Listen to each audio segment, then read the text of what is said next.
Welcome to Levels of Geeks Live, bringing you the latest topics in cinema, plus jokes, interactions, and more. Your home to all things entertainment. And now your hosts of Levels of Geeks Live, Alex and Nate. Welcome everyone to a brand new episode of Levels of Geeks Live. I'm your host, Alex Figueroa. My co-host is Nate from Netflix Reviews. Yes, Nate, it's been a while since we always talking to DM, but it's been a while since we are on screen together. So how you been, buddy? Doing good. Early last week, I had a little bit of a headache for 4 days. Yeah, I wasn't feeling too good, but around Thursday, Friday, started feeling better. And then this weekend, I had a nice chill weekend. I didn't do much of nothing. It was raining a lot down here in Orlando, so the weather wasn't nice anyway. Yeah. So I watched some movies, chilled out. It was great. How about you? It's been good. It was good. You know, it's funny. It wasn't as good. So my youngest one out of all of them, right? This dude decided, because my wife was showing him how to feed the fish. Okay. Right? So since he was learning how to feed the fish, he decided to take it upon himself and pour a pound of fish food on the entire tank. And basically my whole freaking day, I had to go and spend money because I had to get another tank. I had to remove the fish, and then pretty much my whole day was cleaning a goddamn tank. That was my whole day. Nice. And then watching the Mets play like I always do, and I played MLB The Show live for everybody. So thank you so much for everyone that caught my first franchise 3 games. But other than that, look, it was a good weekend. It was fun, but guess what? Now isn't time to start fresh with our Levels of Geeks. New topics, of course, across the week. We got Horror Files, which I'm going to reveal the new topic for this Friday, the new Unsolved Case, number 6. And then, of course, Good Morning Gotham, and a special Saturday night. We have an actual special show. This Saturday, me and Jimmy are going to get together. We're going to have some fun. So we're going to talk about that right now because that's what we're going to promote. So let's talk about some promotions that are going to be happening. First things first. Horror Files, you heard me? Horror Files. Horror Files. Me and Ralph is back with another unsolved case. Now, this is number 6, and this time we're going to tackle, we already tackled horror comedy, as you've seen, Nate. We already tackled some stuff, but before we will, tonight, I'm going to reveal number 6, and that is Horror Files Unsolved Case Found Footage. Horror you guys movies. Find the footage. Yes, we're gonna do some found footage movies, like Cloverfield, VHS, Blair Witch, one of the famous one that started Gotta the damn be the thing. OG. Yeah. So this Friday at 10 p.m. exclusively on the Levels of Geeks channel. This Friday, we're going to be talking about found footage films. That is case number 6. So, guys, if you know anything about found footage, we're going to be discussing about it. We're going to be breaking down the fun lore about the found footage. Like the why is it to some people they enjoy it while others hate it. I'm not a big fan of it, but I'll explain why on Friday, why I'm not a big fan of found footage. So with that said, that is what's happening on this Friday. On Saturday, now this is a cool one. Me and Jimmy, of course, we did not do Good Morning Gotham because, of course, my wife is pregnant and I had to be running all over the place looking for stuff, so I couldn't do the show. You're doing Good Morning Wife. Yes, Good Morning Wife, pretty much. So with that said, we're gonna be back with Good Morning Gotham. We have a big show, but that Saturday night at 7 p.m. we're going to sit down. It's gonna be a special collectors round table because we have the couple Gaskell cast. That's right. They're gonna be joining the show. We're gonna be talking about that's Chris and Heather from Gaskell cast. And we're going to be sitting down talking Funko Pops, hot toy figures. Jimmy's going to come in also. He's going to be talking to them. He's the one that got them on the show. We're going to be breaking some stuff down. This is going to be an awesome show, like I said, this Saturday at 7 p.m. Eastern at night. My first special on a Saturday. Normally I don't do on the weekends. So with that said, I can't wait to sit down with them and talk because it's going to be pretty much fun. We're going to be breaking down our collectibles and all that stuff. They have a great collection. Check out their YouTube channel so you guys can get for, like a little familiar faces. Don't worry about that because I got a cool package video that I'm going to put together with these two. So other than that, check it out. That's this Saturday at 7 p.m. Other than that, I think we are ready to go. You know what I mean? All right, so today's show, just to let everyone know, I'm going to say what's up to all my shout-outs out there. Don't think I forgot. I just wanted to get the promotionals out of the way. Today's show, we have no cinema news. We're not going to talk about no cinema news. I did not see no trailer to the whatever the hell that new Marvel movie. Shang-Chi, I did not see Shang-Chi. Tomorrow we'll talk about it with David. I'll play the trailer tomorrow. We'll talk about it. I've never seen it. Don't even care. So today, we're not talking about that. Today, we're going to be talking just straight directors, our favorite directors. Me and Nate picked 3 each. We picked 3 movies that, for us, changed the way we watch movies and all that. And then you guys have a chance to come live on the show. If you guys want to come live on the show, show off your favorite director's piece of work, whether it's DVD, Blu-ray, VHS, Reels, Laserdisc, Betamax, HD, DVD, whatever format you got, even PSP Vita. I don't care. Bonus points for anyone who brings a Laserdisc. Yes, that's bonus points. Yes. Got a Laserdisc, bring it. Yeah.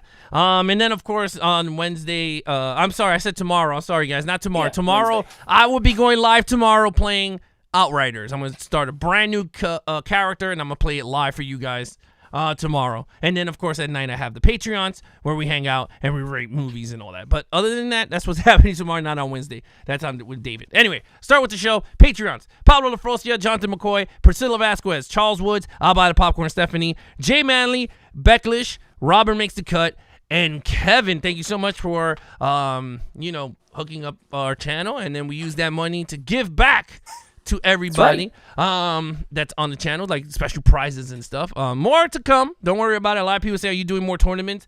Absolutely, yes. We're going to be doing 2 big tournaments throughout the year. But with that said, of course, everyone that's live is BX Lenny, Jimmy, Triburo, salute my friend Unboxing, Jonathan McCoy, Tony Movie Chappie, Jarrett Runner. Hey, how you doing? James Perez. He's in the house. I'll Buy the Pop. Stephanie's in the house also. All right, everyone's in the house. I just don't want to miss anyone. Surfing through cinema. Wack of the Butcher's back. Wack of the Butcher. How you doing, Wack of the Butcher? Surfing through cinema will be joining the channel. I'm gonna say it right now. He's going to be joining the channel on May 17th. Nice. He's going to be coming live. We're going to be talking about classic movies. So for those of you out there, that's going to be a big topic. Nate is a big classic movie guy. So is myself. But it's going to be a great topic to sit down and talk. So again, guys, please support Surfing Through Cinema. Check out his Instagram. Check out his YouTube channel. But yes, we're going to be sitting down and talking. Jay Manley's in the house. All right. Other than that, all right. Thank you guys for so much. Let's get right on to the show. Right now, we're just going straight into the main topic. We're going to be talking. So with that said, Nate, give me your number 1, and we're going to go back and forth. No orders. This is not saying who's the best out of the best. We're just going to name our directors. So yeah. Go ahead. So, just a little backstory. Me and Alex were trying to come up with an idea, and I was like, you know what? Let's talk. We never talked about like our favorite directors, right? And the movies they directed. That is the reason why we like them so much. So, that was kind of the basis of it, and then that was it. We didn't go too much into detail beyond that. What I tried to do is I picked 3 of my favorite directors of all time. I picked 2 movies that they each did that really. And I'll explain when we get to them, but like kind of formed an opinion I may have on a certain genre or a certain type of movie. And then I tried to pick one that I just like. You know what I mean? Like just the one that I'm a fan of and that I think is a good movie that people should watch. So let's start with, I do want to say my number 1 for number 1, but it's quite obvious who it will be. But I will do, let's start with one that I don't think nobody would guess that I would pick this director. But my third one I'm going to go with is Robert Rodriguez. Okay. And I know a lot of people are like, oh, all the directors in the world, right? Look at our thumbnail. We got like Stanley Kubrick. We got Stanley Kubrick. We got all these other people who are way more famous, right? Yeah. And that's fine. That's fine. But I love me some Robert Rodriguez movies. He is, in my opinion, the 90s and early 2000 answer to John Carpenter in the 70s and 80s. He is the Mexican. He is Juan Carpenter. He is independent through and through. He's one of these guys who does everything. Look at the credits, especially on a movie like Desperado, which we're going to talk about in a second. He would shoot it. He would write it, direct it, do the music for it, do the catering, the guy was, his movies are him. And so I've always respected him, but he has a lot of movies I really like. So we'll start here with this one, Desperado. Now, Desperado is the movie of his that I picked that is, in my opinion, I just think it's a fun movie. Look, this is a great action movie. Antonio Banderas, Salma Hayek. Oh, Salma Hayek. Oh my gosh. Amazing in this. She looks amazing in this movie. This was a loose remake of a movie he had made earlier called El Mariachi. This was like if that was like a test run, this was like the big budget version. Think how, Sam Raimi made Evil Dead, and then like Evil Dead 2 is kind of just a remake of Evil Dead, but better and bigger. This is equivalent to, you know what I mean? That kind of movie. Desperado is a great action movie. Quentin Tarantino pops up. Him and QT, they're really good friends. Steve Buscemi's in this. A great cast, a great movie. Now, as far as the ones that actually shaped some sort of opinion of mine of movies I enjoy, let's go with Sin City. That is a 2004. Sin City is it's the first rated R movie ticket I bought when I got my ID, and I was over 17, and I can now buy rated R tickets. This is one of the first movies I saw. This was, in my opinion, kind of I don't want to say it was a game changer per se, but I think it was a forerunner for what became a lot of style, like around this time, mid-2000s up till, 2010, 2011, right? Shot in front of a green screen for the most part. Some sets and a green screen. Black and white color. It's striking visually. I think you had comic book films already at this point. This is 2004, so this is pre-MCU, right? This is when all the Marvel movies were like Fantastic Four and Ghost Rider and stuff like that. And then here comes this comic book film that is an adaptation of a graphic novel. This precedes 300, so this came first. Frank Miller, and he literally captured that graphic novel into a movie. And I think he was really the first one to do it and do it extremely well. It's got a great cast. You got Clive Owen in this. You got Bruce Willis, Mickey Rourke when he was starting to make his comeback. My First Wife, Jessica Alba, Rosario Dawson, Brittany Murphy, R.I.P. to Brittany Murphy. Just incredible. He played Kevin. Elijah Wood. Just an amazing cast. Sin City. It kind of 17-year-old me kind of opened opened my eyes to what a comic book movie can kind of be, rather than just be superheroes. You know what I mean? Yeah. R-rated, gritty, adult. It's great. I love this movie. And then my next choice for him is a movie that I think, Robert Rodriguez is all over, and I wanted to show his diversity. So I picked The Faculty. And The Faculty is a movie, this is another, so his movies are a couple of my firsts, right? Because this was actually the first rated R movie that I saw without an adult in the movie theater. So I didn't buy a ticket. But my older sister sent me and I have two older sisters. My oldest sister sent me and my second older sister, my younger one, to see this by ourselves while she took my nephew to see Jack Frost, starring Michael Keaton. I don't know if you remember that movie. They came out at the same time in December. Yeah. She was watching us. She's like, I'm gonna take him to see Jack Frost. You guys go see this horror movie by yourself. And this movie terrified me. It absolutely terrified. I was 11, so I was very young. This is essentially Invasion of the Body Snatchers meets high school, and it's amazing. Look at that cast too. Besides Usher, okay, he's very famous, but besides Usher, Josh Hartnett. This was like his first big role. Jordana Brewster. You got Clea Duvall. You got Elijah Wood again. Elijah Wood would just go on to do some good stuff with Robert Rodriguez. I love The Faculty. I think I picked these two because The Faculty was kind of my gateway into horror, to be honest with you. I remember being so scared, but also being like, wow, I'm having a really fun time being so scared that I kind of got into horror movies based off this movie. right? It's not so scary that you'll have nightmares, but it's scary enough that it would scare you when you were that age. And Robert Rodriguez is a versatile filmmaker. He does kids movies. He does adults, super comic book movies. He does horror, Dusk Till Dawn, another amazing one. But yeah, these were my picks. He's a filmmaker I love. I always champion him. Anything he comes out with, I'll watch. I don't really watch his kid movies, but anything PG-13 and higher. Yeah. Alita, Battle Angel recently, amazing. A great episode of The Mandalorian. He's diverse, and he has a lot of skills, and I love him. Yeah, I mean, in terms of Robert Rodriguez, I enjoy him a lot also. I mean, I love Desperado and Once Upon a Time in Mexico. I mean, I love those type of movies. I do like Sin City. I wish that came out in 4K, just to be honest with you. It was on my list. I can't wait. Yeah, I can't wait if they decide to. We don't know why it's taking forever. Love the Grindhouse movie he did with Tarantino. I'm a big fan of it. I like the whole thing. Was it Planet Terror? So, he directed Planet Terror. I like Planet Terror, yeah. I haven't seen that awesome. Ages. Yeah. Like, it's fun. He makes really fun, rated R adult movies that you can just eat popcorn. Yeah. There's probably something gross in it, but, it's great. No. Yeah, like it's actually a fun. Like he is a really good director, and you're right. He's very versatile on the way he shoots. Like he could go any genre, and you will know his style of shooting. Where it's funny because when you watch the Mandalorian episode, you can't tell much it is him, but you know it's him once the action kicks in because you already know. Like with Boba Fett, like you already knew that he was behind the camera.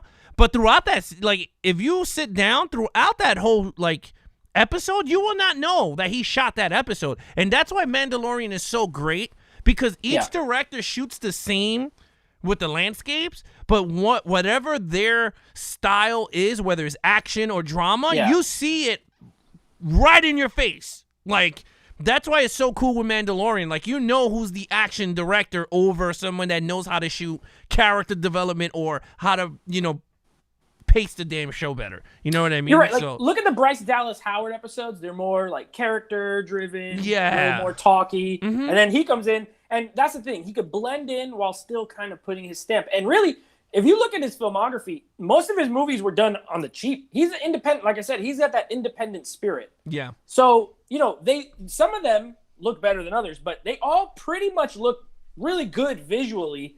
And he did it without the money. And then you look at Alita, which cost money, and look at that's beautiful. Like, imagine if all his movies were kind of big budget movies. I always loved them. I never seen Alita Battle Angel. I haven't seen that. Oh, it's so good. It's so good. Yeah, I didn't read the manga or I don't know if it's an anime or whatever, but that movie is really cool, really awesome. And while being a little glossier than his normal stuff, you could tell especially in his violence hits real hard. Robert Rodriguez. It's like he don't hold punches. So even though it's a PG-13 movie, there's moments where it's like, dang, I know this is a Robert Rodriguez movie because that guy just got his head smashed. It's that kind of thing. All right, let me see what you guys are saying on the chat on Robert Rodriguez. We will get to you guys on different directors, but I just in terms of Nate's director, Robert Rodriguez. Yeah. Let's just read a little bit what you guys say. Jimmy says Alita is dope. Stephanie says I love Alita. Movie Chappie says the only problem I have with Robert Rodriguez is that he makes so much horrible king movies. Hey, you don't have to watch it. I get that, but if you ask my brother, who's about 10 years younger than me, he loves Spy Kids 1 and 2. So it depends on when you grew up, I guess, your age. You know what? I'm not gonna lie to you, dude. I like Spy Kids 1. I'm not gonna say. And Stallone is in part 3. I think Stallone is in part 3. Yeah. Spy Kids 3. He does something for everybody, and you gotta respect it. Yeah, no. You're right. Let's see. I'm reading anything that says Robert Rodriguez. Stephanie says The Faculty. I enjoy Robert Rodriguez movies, so she enjoyed The Faculty. Awesome. He's Texas, like Stephanie. He's Texas. Yeah, very Texas. Gotta love him. Yeah. Jared Runner says, do you guys ever heard of Takashi? Takashi Miike? Yeah. Yeah, he's not like... I said Mike. I thought that was him too when I first heard of him. But okay. He did Audition and... All right. He did what's that movie that you might know? 13 Assassins, I think. Did you ever see that movie? 13? Samurai. It's like a... no, I gotta see the cover. He did that one. Okay. Yeah. Let's see. My wife said, funny coincidence, I just added Desperado to my watch list on HBO Max a few minutes ago. There you go. Let me see. I think that's pretty much it. Yep, right now for that. All right. And by the way, if you guys love food, like me, go to Robert Rodriguez. almost all his Blu-rays have a special feature called Robert Rodriguez 10-Minute Cooking School. And he literally just cooks like some sort of meal that is somehow related to the movie. It's great. Listen, he's got my heart. He's a man after my own heart. I love him. All right, Jonathan McCoy says Spy Kids underrated. Enjoyed those two with the kids. There you have it. James Perry says Triborough agree with that statement about Thundercats or Voltron. Oh, I guess they're having a side conversation. All right. Oh, so, he said if they could do a Thundercats or Voltron the same way they did Alita, then it would be great. Some great films is what Triborough said. I think Robert Rodriguez would be a great choice and to do it in that style. I actually agree with Triborough as well. I think that would be cool. All right, so my number 3 on my favorite director, and again, this is not like the pedestal of directors or whatever. I'm just picking the ones that I enjoy. But my number 3 is, I hope I sing his name right. What the hell's the paper? Oh, and it's funny. Now I moved the paper.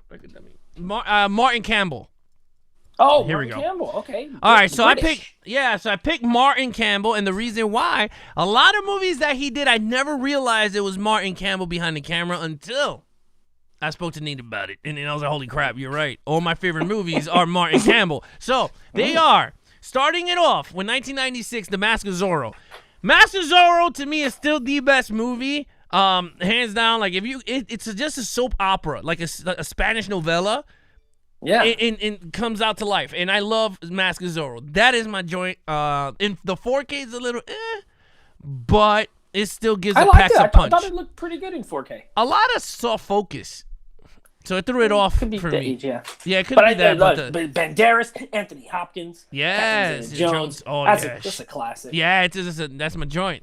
But with this, I was like, okay, but wait a minute. I started to look through his discography and wait a minute. He did another favorite movie of mine, starring Mel Gibson, and that is Edge of Darkness. A lot of people slept on this movie. This movie is very underrated. A very underrated movie. This is during the time of him going batshit crazy and Hollywood threw his ass to the corner. And me and my wife got this on Blu-ray. And I was just like, is this really that good? When we put this sucker on, I'm like, this is Mel Gibson at his finest, bro. Like, one thing Mel Gibson knows how to do is act. Like, whatever project that he does, he puts 110%. Not like DVD Willis, that he just takes the money and he just give you the same John McClane act throughout the whole freaking movie. Right. This movie is legit. If you want to see a good, I guess you could call it a crime thriller. It's like a crime thriller. Yeah, it's a cop movie, you know. It's a very go, but this one's really good. Yeah, this one's really good. Now, the next one that I said, oh my God, it's really Martin. I'm thinking it's one of two. I'm thinking it's one of two in my brain, but I don't know which one you're gonna pick. And I know what series it's from. And I was just like, holy crap, we got Casino, we got GoldenEye, and I said, baby, this guy started the 007 kick. I mean, granted, the N64 kicked it off, the craze of 007, but then the movie came out. Then the movie was legit. A lot of people pick this one as their favorite Pierce Brosnan movie, but not this guy. But if you want to check that out, check out Action Movie Guys, episode 1 through 4 or 1 through 5. Check out episode 1. Yeah, episode 1 is GoldenEye, pretty much. Episode 1 is GoldenEye. We break it down, and then we have fun with that. But I was like, wait a minute. And then I continued looking, and I went, my man did another 007 movie. And it's Casino Royale, which is considered to everyone the best Daniel Craig movie in the entire 4 films.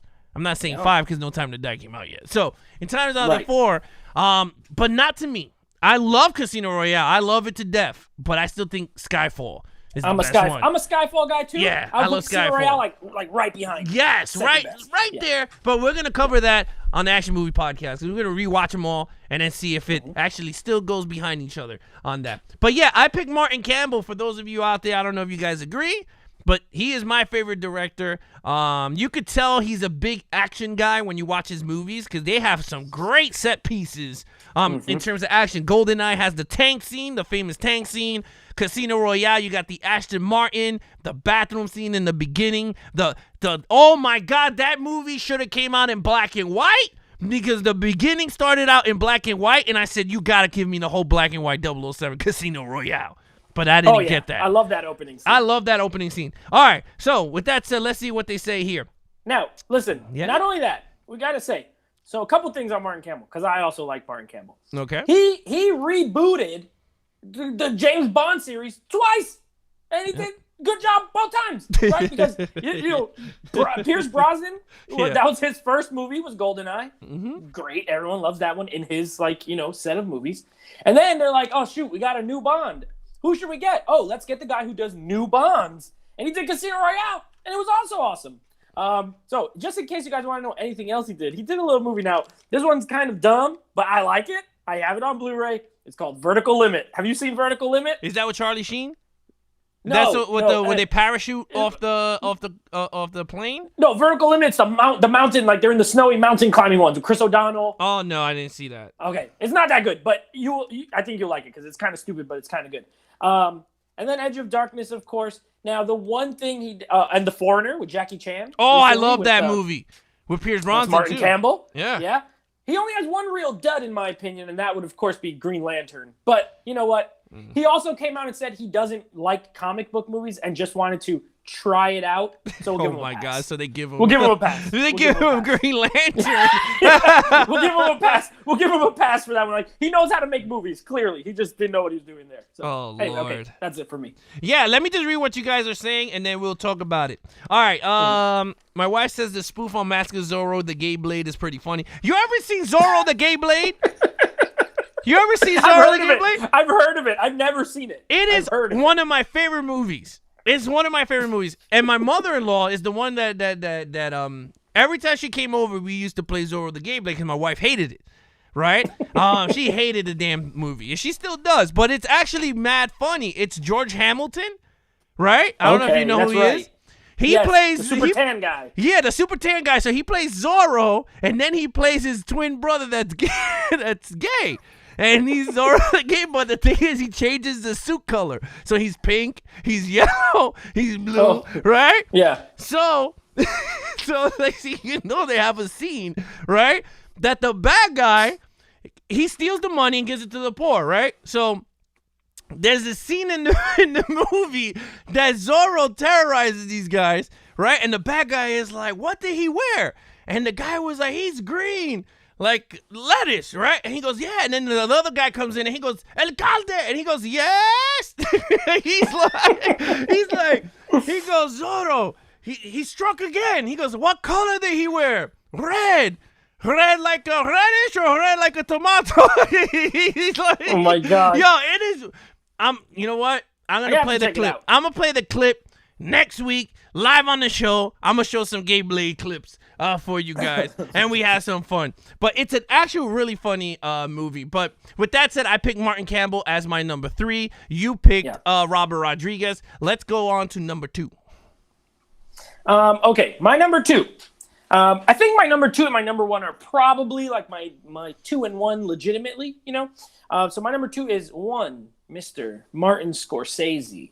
Now, Martin Scorsese, he ruffled a lot of feathers last year talking about Marvel movies aren't real movies and they're just rides and all that. And I kind of understood where he was coming from with it. I wasn't one of those people who, jumped down his throat and said, oh, he's on a touch, whatever. Listen, I still like him. I like theme park rides. I have a great time, but I get what he's saying. It doesn't matter because I feel like when you're as good at your job as he is, you get to say what you want to say. Yeah. You know what I mean?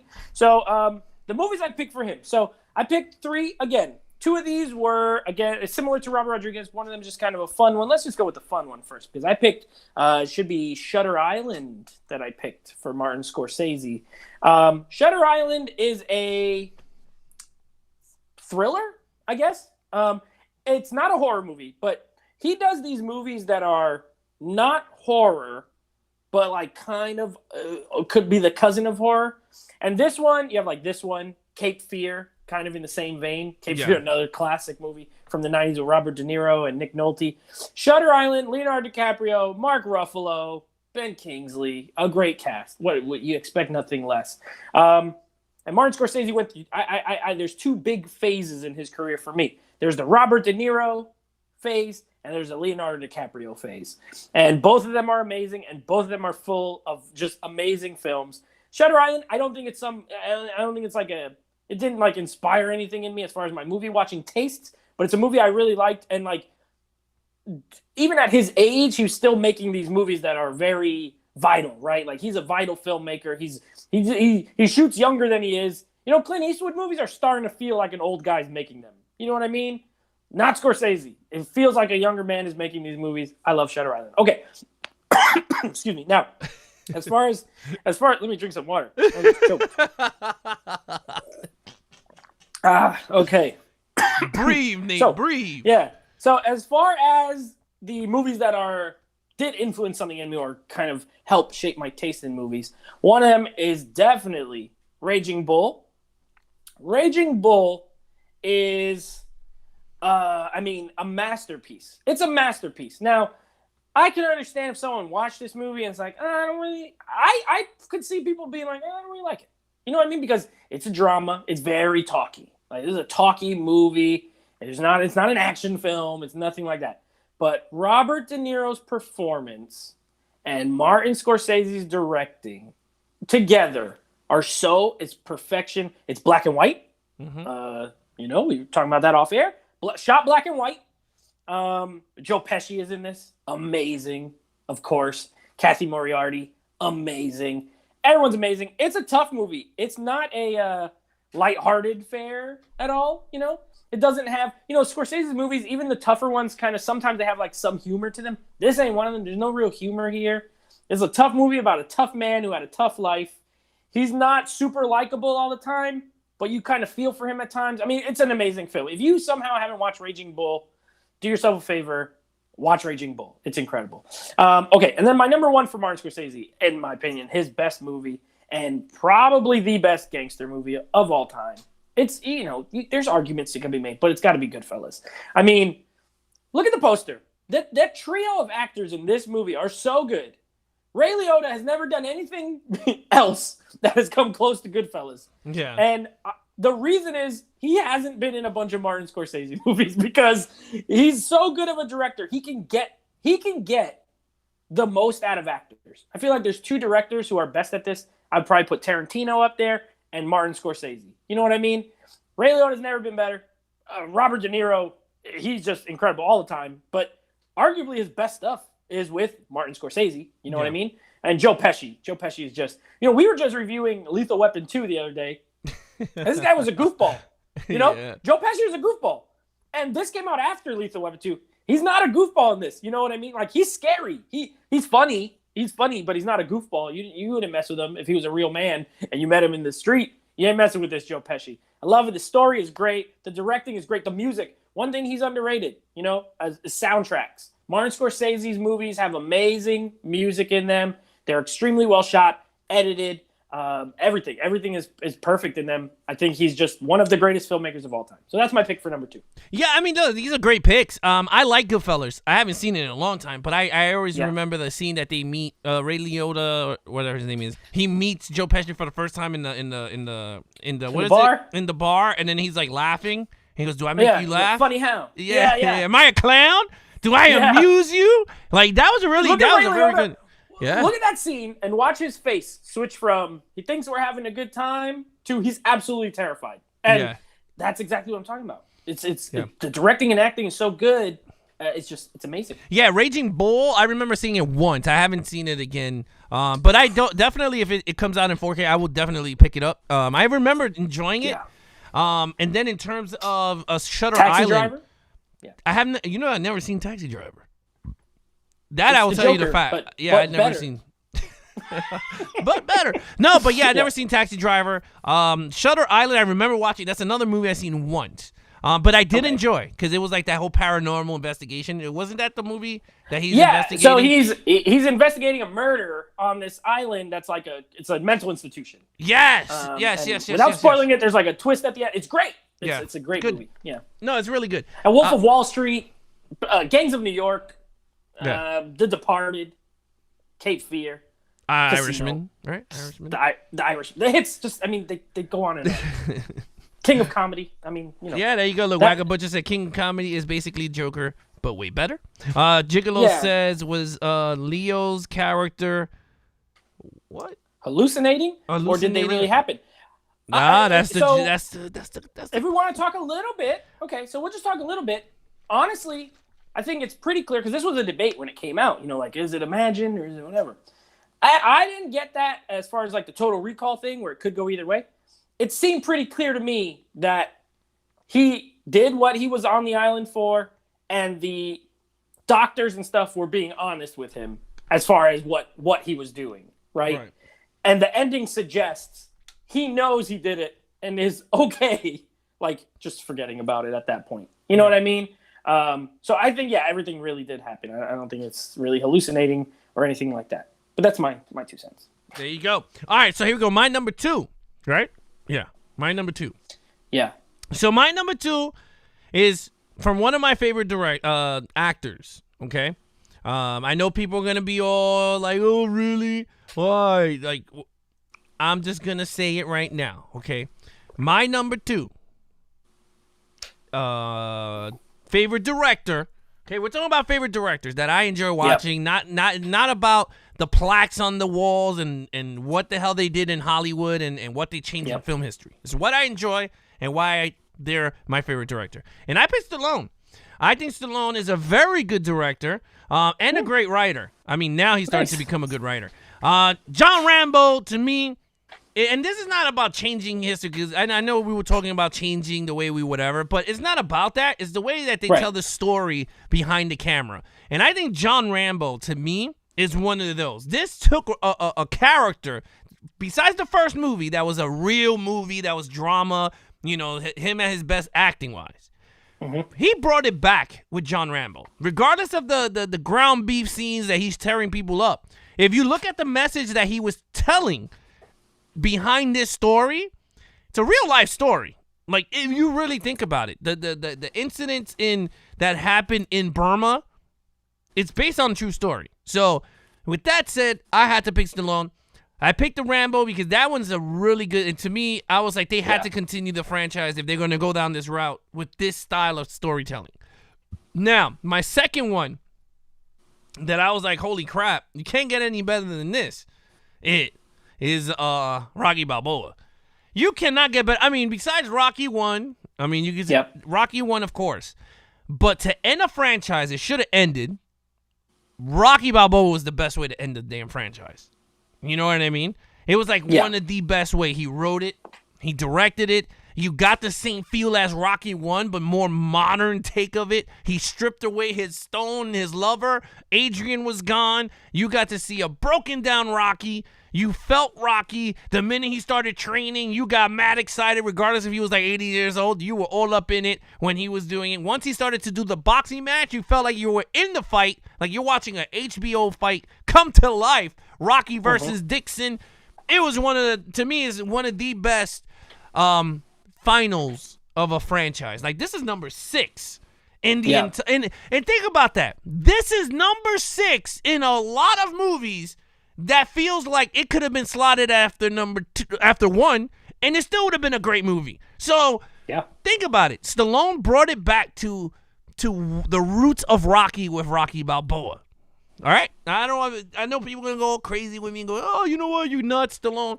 I'm just saying, I enjoy his movies. I think he speaks to me when he writes and directs, because I'm into the movies, man. I'm a sucker. And the last but not least, the one that really kicked it off when I was a kid and I watched it and I always watched the training was Rocky 4. He directed and wrote it. To this day, it is still my favorite Rocky movie. Regardless of 1, regardless of me loving Rocky Balboa, you can ask my wife. This thing comes on TV, we ain't watching nothing tonight. I'm watching Rocky 4. I don't care. And when that director's edition come out, I am buying it. And I don't even care if there's like 20 different versions of it. I'm buying each different covers of Rocky 4, directors of it. Look, I love Rocky 4.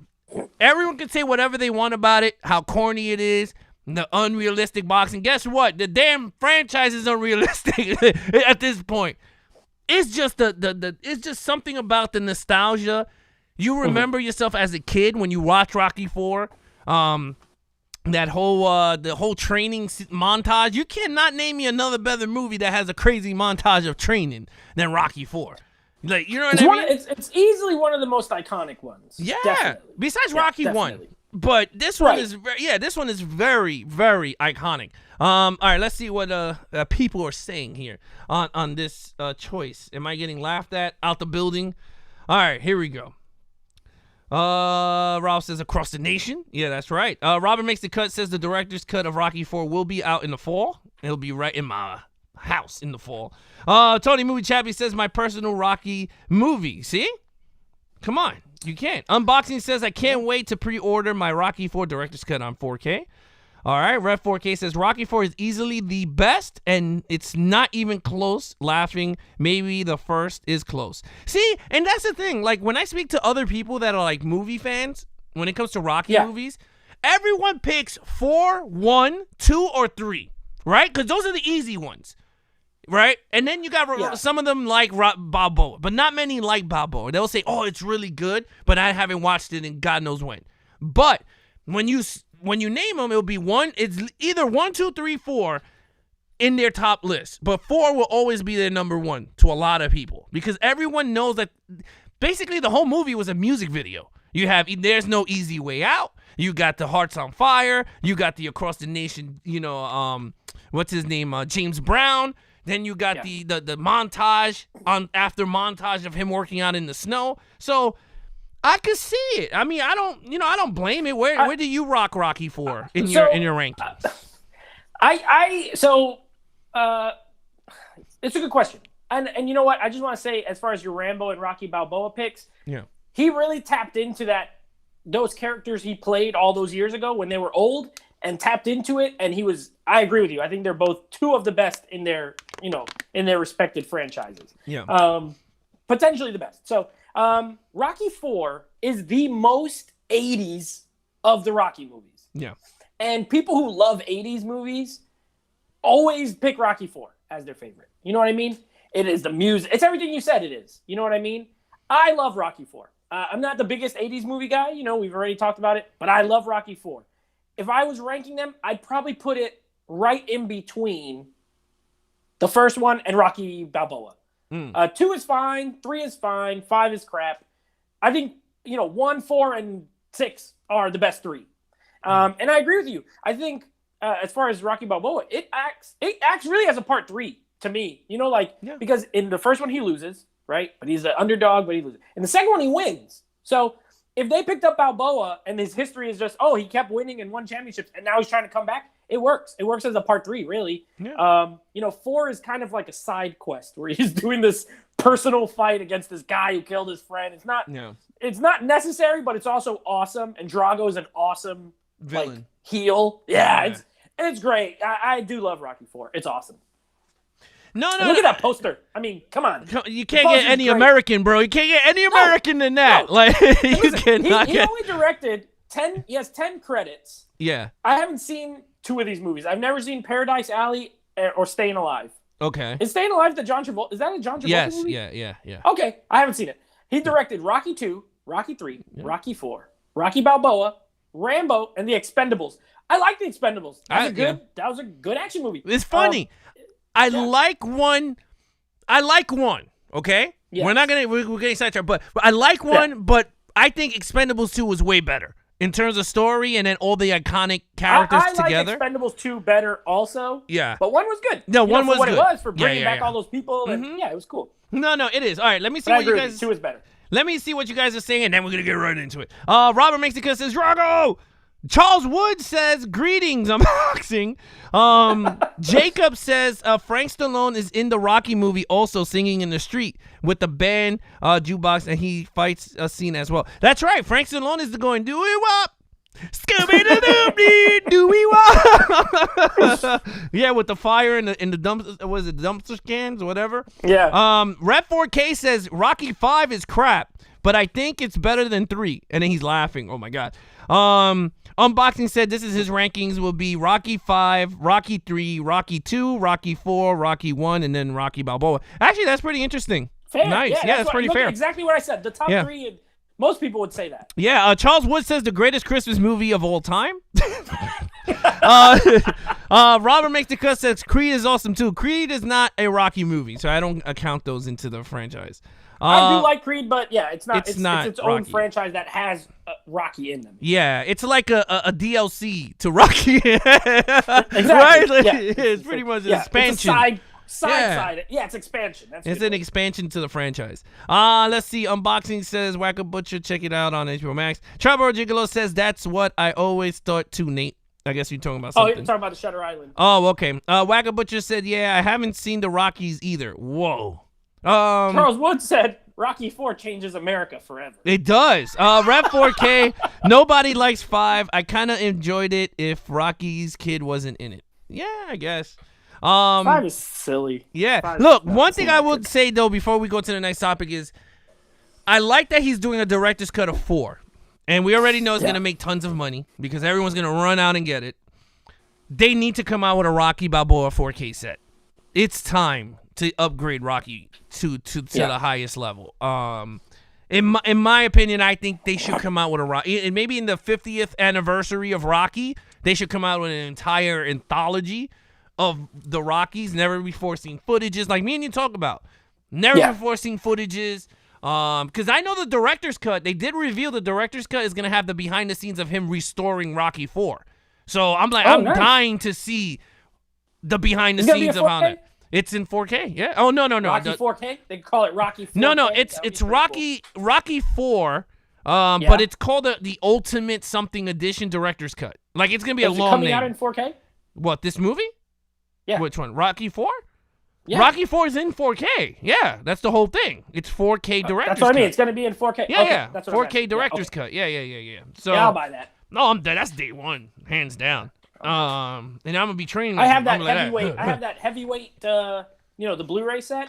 Yeah. I'm waiting for the all 6. Whatever Steelbook box set when it's gonna come out. Whenever that comes out, I'm gonna get it. But heck yeah, I'll buy that. No. I mean, hands down. It's my choice. You can't win. You say, well, you gotta see that, Adrian. Like, is this the one with the robot too? Doesn't he have that robot? Yes, but they removed it from the movie. They removed it from the movie. No, in the director's cut. He removed it. Yeah. He told them with a happy birthday, Paulie. Oh, come on, man. And now it's slightly less 80s because they're taking out the robot. Yes, happy birthday, Paulie. And they should have left it in. It's stupid, but people like it. Remember when he's like, Dad, if you move too fast, you go out of focus. He goes, yeah.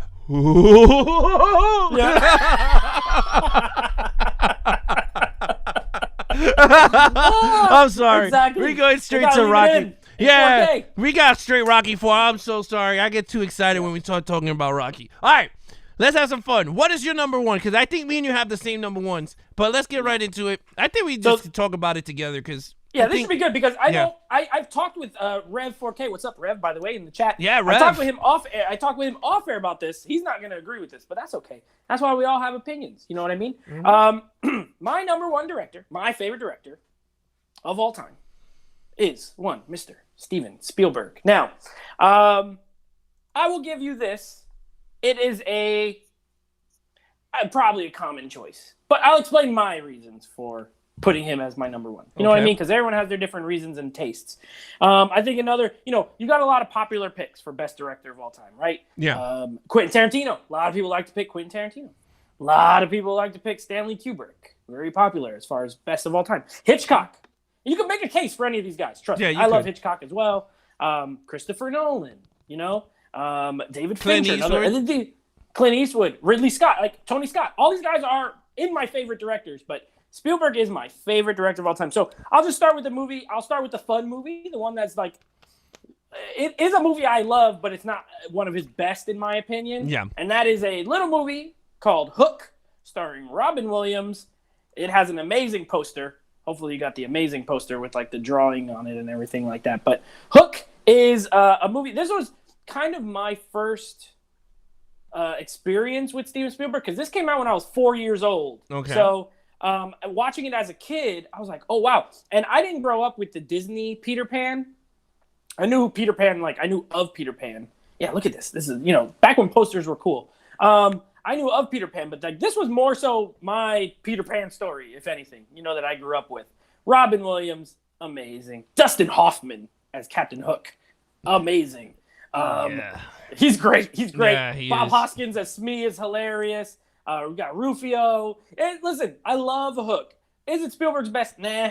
No, it's not. But also, I love it. Okay, now, on to two of his movies that are, I think, two of the greatest. One of them is my favorite movie of all time. Okay. It's very obvious. One of them is not. So, Saving Private Ryan, in my opinion, the best war film that there is. There's a lot of great war movies. Don't get me wrong. Saving Private Ryan is an engrossing story. You know, it's a drama. It's a drama, and somehow also has like some of the most brutal like action scenes that there are like on screen. The opening beach scene is very famous, obviously at this point. But when it came out, that was a scene that kind of changed the game, in my opinion. It was almost like a documentary, you know? It looked like there was just a cameraman running on the beach with these guys while their limbs are getting blown off. Mm-hmm. It was super gory. He didn't hold nothing back. There's no musical score. That makes it more realistic. It's intense. It is an intense opening. It's a beautiful movie. You might cry by the end of it. I don't know. You might not. But it's got an amazing cast. Tom Hanks. Obviously, Tom Sizemore, back when he wasn't crazy. Matt Damon. Vin Diesel. Yeah, we got a pre-Fast and Furious Vin Diesel in this. That's pretty cool. So, I love Saving Private Ryan. But my favorite movie of all time, it's on my shirt, is Jurassic Park. Jurassic Park is easily my favorite movie of all time. It's not even close, really. It scared the crap out of me when I saw it in the theater when I was 6 years old. I didn't watch most of it. As a matter of fact, I was so scared I went to sleep. I literally was too scared and just laid down on my mom's shoulder and went to sleep. I was like, I can't watch this. And as I grew up and watched it, I just loved it. I think it is the perfect. It's a summer blockbuster. Obviously, it's scary. You know, it's maybe not scary now, but you got to remember when it came out. It's like a scary movie. These dinosaurs eating people alive. The way it's shot, there's a horror-ish elements to it, suspenseful. But at the same time, there's this like sense of wonder with the whole thing. If you watch this when you're younger, and now kids are, you know, with CGI, everything being what it is, it's a little different. But at the time, you never see nothing like this. And I would wager, I bet you, there's so many movies that come out now that have worse special effects than Jurassic Park, and it came out in 1993. The dinosaurs look real. The T-Rex is a blend of CGI and like animatronic. It looks way more real than any of the dinosaurs that come. Look at Jurassic World, and the dinosaurs in Jurassic Park look better, and it came out 30 years before it. It doesn't make any sense. He's that good. He's the perfect line of popular filmmaking and actually great directing and technical craft, in my opinion. So you have these two pictures are a perfect example. One of these is a summer popcorn movie, and one of these is a drama, Oscar-nominated, caliber movie. Right. And in 1993, he had Jurassic Park and Schindler's List, which is a masterpiece. You got to call it what it is. And, who had a better year than Steven Spielberg in 1993? Nobody. That's who. So, yeah, he's my favorite. But, yeah, go ahead. Take it away. I mean, yeah, look, I agree with you on these three picks. I picked Steven Spielberg also as my favorite director. And this is why. These are the movies that pretty much changed me as a film goer. So, With that said, they are. And we're going to start it off with the very first movie that pretty much made me not get in the water. And that's Jaws. See, Jaws is a masterpiece for the way he directed without even trying to see. See, the funny thing is with Jaws is that you don't see much of the shark, but you're still scared because the music is what amplifies it. Yeah, you hear dum dum dum dum dum dum dum dum dum dum dum dum dum, and oh my God, he's gonna get him! Like so. Yeah. It's a great masterpiece of a movie, and then you got three lead characters, and I don't talk about the main character as Rob Snyder's character, Brody. I don't consider him the main character because I think all three of them are the main character. Because once they go on the ocean, Quinn and I forgot Richard Dreyfuss's character's name. Matt. Huh? Matt.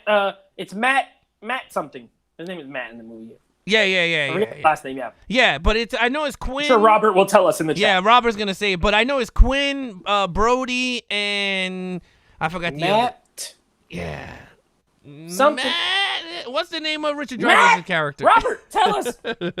I know you know. Yeah. Well, anyway, to me, those are the three main characters. Because once they get together, And to me, the best shot of the movie, regardless of him eating people, I mean, those are awesome shots. Yeah. I think the scene that they're drinking together on the boat before the Jaws attacks them, to me, is hands down one of the best scenes of the movie.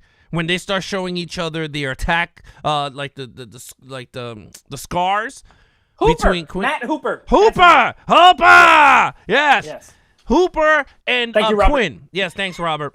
Matt Hooper. When Hooper and Quinn is talking about their scars, one of the best scenes of the movie from there on, and then they start singing the song when they're drunk, and then that's when the shark hits. To me, that's easily the best scene in the movie because you get to see them in there.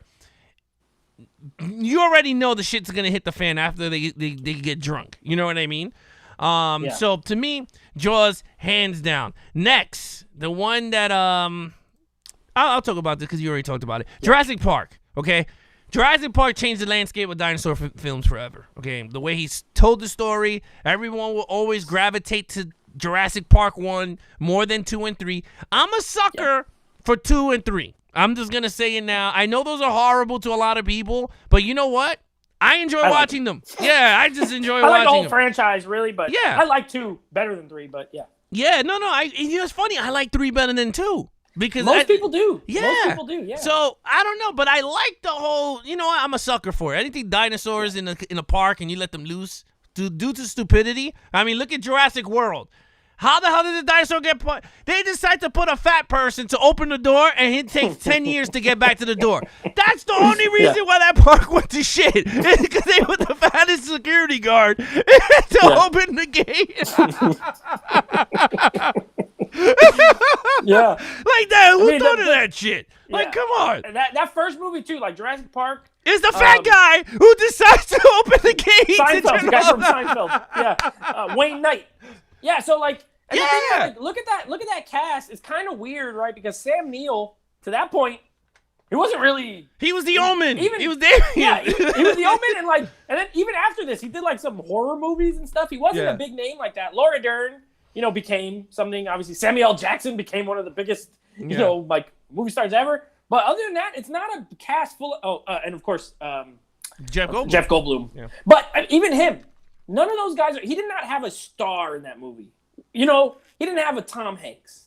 He didn't have a Tom Cruise. He didn't have a A-list name, and it is an A-list movie still. I mean, they don't.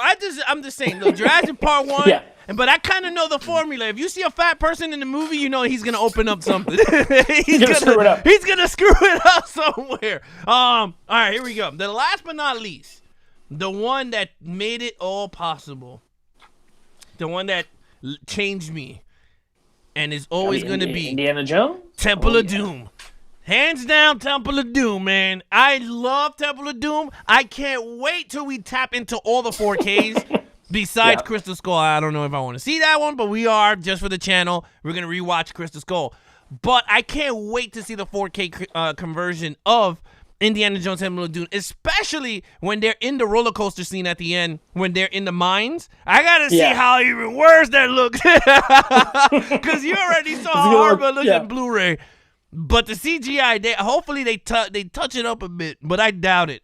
But yeah, I love Temple of Doom. I always tell everyone it's my favorite #1 Indiana Jones movie out of all of them. Higher than Raiders, higher than Last Crusade. Way higher than freaking Crystal Skull. That is just me. I don't love Last Crusade personally, but I know we talked about it off air, me and you.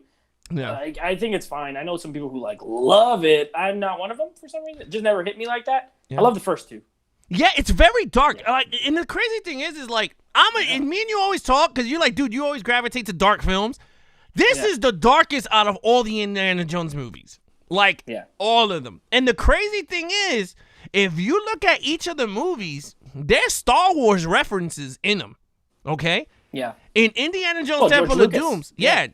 George Lucas. If you look at Indiana Jones Temple of Doom, the club that he's in the beginning of the movie is called Obi-Wan. That's the name of the club. Oh, yeah. Obi-Wan. Right. So you're like, in Raiders of the Lost Ark, when you see him about to open up the when he finally gets the arc or whatever the hell you call it, right? If you look in the left side, one of the holographics, right? It's 3CPO and R2. Yeah, it's 3CPO and R2. Like in an Egyptian freaking thingy. Yeah, that's right. I heard about that. Yeah. So you see, and I love that, man. I love Easter eggs like that. It drives me nuts. But again, Indiana Jones is one of my favorite dudes. And yeah, Temple of Doom. Look, we just named 6 movies, right? From Stephen Spielberg. We didn't name Raiders of the Lost Ark, which is my favorite of the Indiana Jones movies, but we didn't even name it. E.T., which has made like $500 billion. You know, and I hate E.T. I hate E.T., dude. I hate it with a passion. I don't, but that's fine. Whatever. It's a family. It's a good. I loved it when I was a kid. I love it now. Yeah. So, E.T., right? But then he had like all these other. Oh, War of the Worlds. War of the Worlds. I love that one. Report. I love Minority Report. I've never seen that one. Yeah, it needs a 4K really bad. Munich. Yeah. Munich is an underrated That's a good one film. with Eric Bana. Yeah. Catch Me If You Can with Leonardo DiCaprio. That's a good one. I mean, Ready Player the color One? Purple. I love Ready Player One. Ready Player One was a movie that was made for Nate. It was like, hey, what's all the things Nate likes? Let's put him in a movie. Ready Player One. Yeah. Even his misses are better than some people's hits. I'm being 100%, like that's my 100% honest opinion. Even his lesser films are better than some other people's like best efforts at films. Anything with him and Tom Hanks is good in my opinion. I like Bridge of Spies. I like The Post. I like his dramas. I like his action films. I love his sci-fi films. Artificial Intelligence, another underrated Steven Spielberg movie. Like the guy, Duel. Someone mentioned Duel earlier in the chat. Duel is essentially Jaws with a semi-truck instead of a shark. And it was a TV movie. And it's better than some actual theatrical movies that came out. Plus, John Williams does like the scores for almost all his movies. And all the music is iconic. Yeah. He's the best. I mean, I don't know. No. I mean, I totally agree with you. I mean, every movie that he taps into is, pretty good. I mean, he has some stunks. He has some stinkers. Oh, Amistad is great. Yeah. Yeah, he does. Like, BFG wasn't great. Okay, BFG. But that was his favorite book growing up. So, of course, he was going to tackle it. I didn't hate BFG, but I get it that people might not like it. War Horse was kind of boring. Yeah. Lincoln was boring, but also Daniel Day-Lewis is amazing. It's like there's something in it that's still great. Right? Yes. Okay. I like The Adventures of Tintin. That was a great animated movie, in my opinion. Nobody ever talks about it. It's pretty awesome. And Tears of the Sun. Not Tears of the Sun. That's the Bruce Willis one. What's the one? Empire of the Sun. With little Christian Bale when he was a kid. The Color Purple. Look, you could go on forever. Look, Unboxing says, look, I love Lee T, and I am surprised Alex did. I hated it as a kid. I grew up when the damn movie, I think, was around. So, like, I hated it as a kid. It wasn't my cup of tea in terms of E.T. So, I'm sorry. Terminal. James said Terminal. The Terminal's like goofy. This Tom Hanks with the accent is pretty funny. It's pretty good. Yeah. All right, so let's have some fun. I'm going to open up the phone lines to you guys. You guys can call in. You can let us know your favorite directors. You can ask us questions. You can say whatever the hell you want to say. If you have a Blu-ray or laser, remember, if you have a laser disc, bonus points. But show us your copy, your favorite movie from your favorite director, and then tell us why the way we did. There you go. The way we did. The way we did. All right, let me just put it in the chat. Do what we did. Yeah, do what we did. Give me moment, please. Give me moment.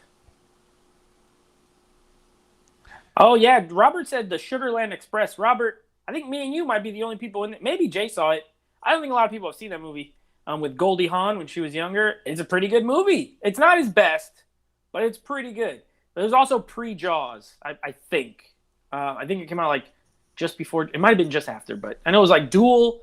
Then like Sugarland Express, Jaws in 1941. They all came out around the same time. 1941 kind of sucks. When you make 50 movies, you're bound to have one that ain't so good. So. And I think he's the only director that hit like the billions, right? Like 10 billions, like all together, something like that. Probably. Yeah, classics. Yeah, but yeah, so look, the link is down below. If you guys want to call in, you don't have to put your face on the camera. You can show yourself as audio. You can do whatever you want to do. But me and Nate is going to keep talking until someone... Charles Woods. Yeah. Favorite director, Robert K. Bowfinger. Yes. Bowfinger. Steven Spielberg. Steve Martin. Yeah, I like that movie a lot. I don't know. A lot of people didn't like it. But yeah, I think Triborough said he had never seen it or something like that. And it was like a whole thing in the chat. I remember. No, he said it's trash. Oh, he said it was trash. That's right. Yeah, he said it was trash. Charles, there you go. But the funny thing is, like, in terms of I mean, there's other directors too that like I enjoy. I mean, we didn't tap into it, but I do like Alfred Hitchcock. I love the suspense that he does with the rear window, Vertigo, North by Northwest, I haven't seen that one. I do own it, but I have not seen that one. Oh, God. I have seen probably 75% of his filmography. I own some that I haven't watched yet that I'm going to, but I had watched all of them in a row one time, so I'm taking a little gap. I love Alfred Hitchcock. I love, as far as, like, current directors, what are some of your favorite, like, current directors? So, all right, so in terms of current, I don't know their names, and that's sad. Okay. Because, like, some of them, like, I mean, it's sad because, I mean, if I had to pick Edgar Wright, I like. I love Edgar Wright. Yep. Who's it? David Fincher. I like some of his stuff. I love Fincher. Yeah, he's one of my favorites. What's his name? I love Nolan. I got some beef with Nolan. Yeah, I do know. But then other people, like, I really don't know. Like, you know what I mean? Like, and that's my fault because when I watch a movie, I'm like, oh, yeah, you know what? This is cool, but I don't gravitate what about to them much. Guillermo del Toro? I love Guillermo del Toro. Oh, yeah, the guy from Hellboy. Yeah, so, like, he's great. Peter Jackson, I like. I'm not going to say he's the greatest director, but I like some of his stuff, Sure.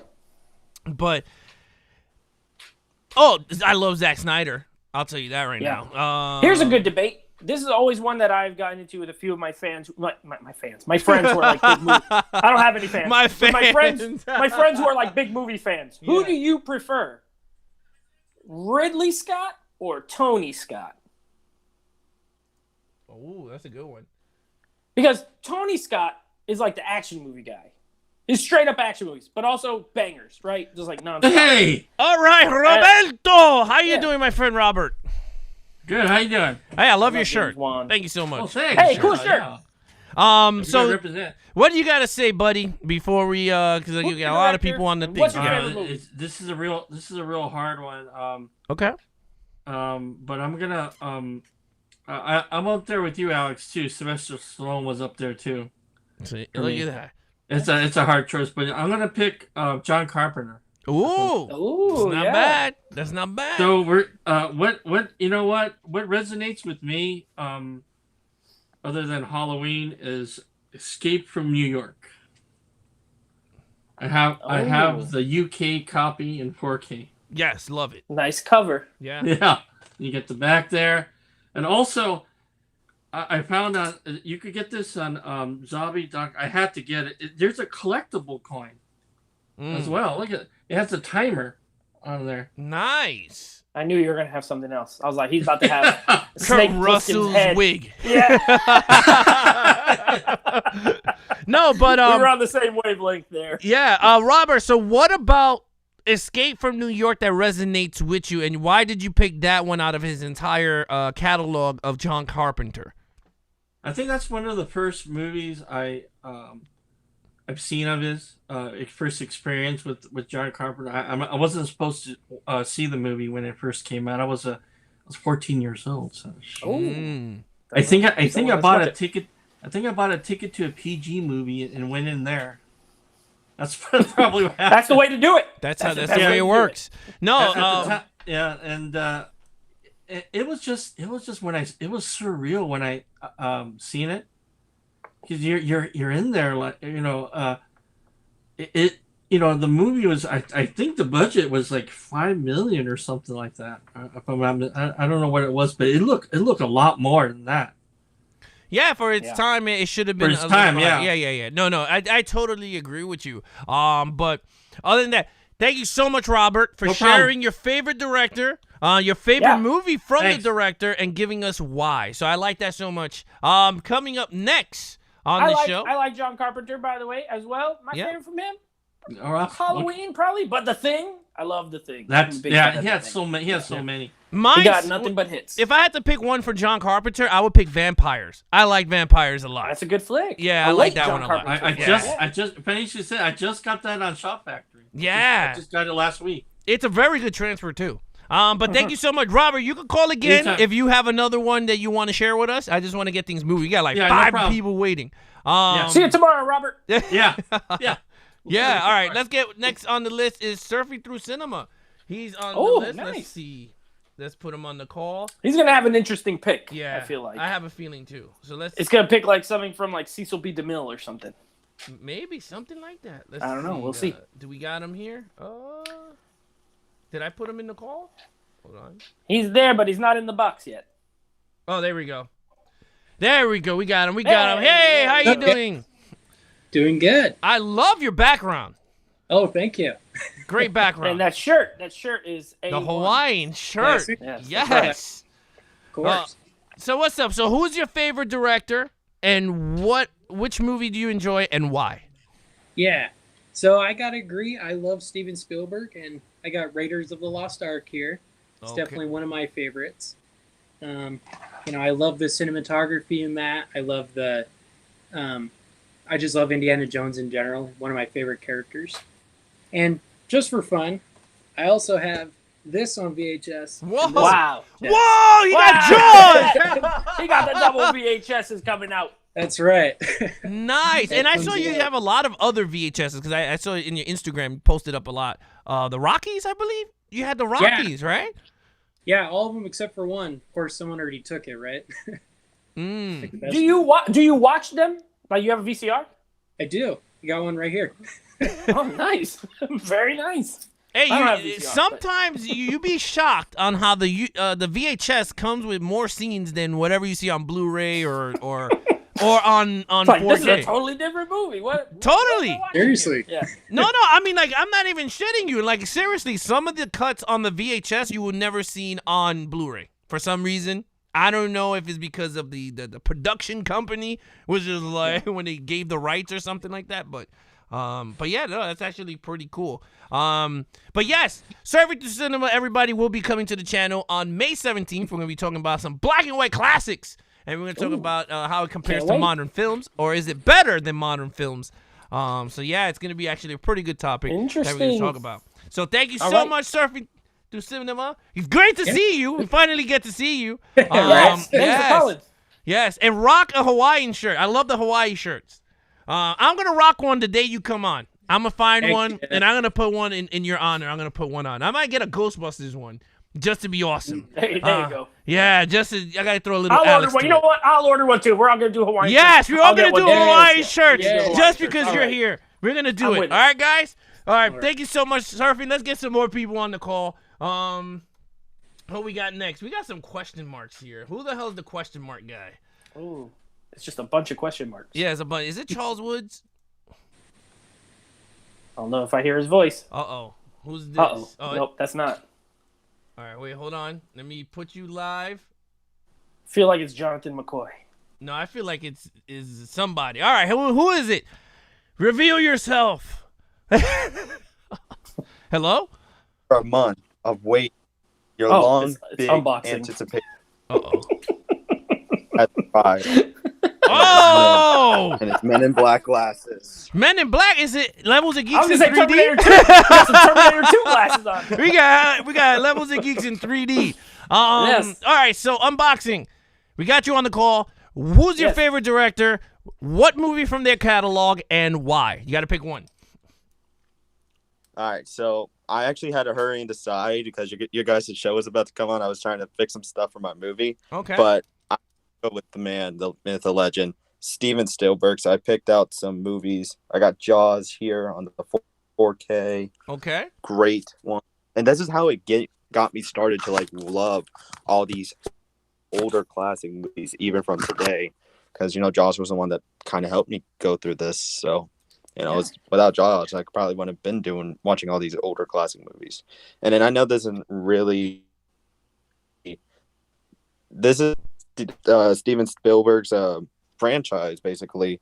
Back to the Future. I know it ain't directed by him. No, that's Robert. Yeah, Robert Zemeckis. But to his credit, Steven Spielberg's a producer, and Robert Zemeckis was like his protege, not his trainee, but like his protege, essentially. Yeah.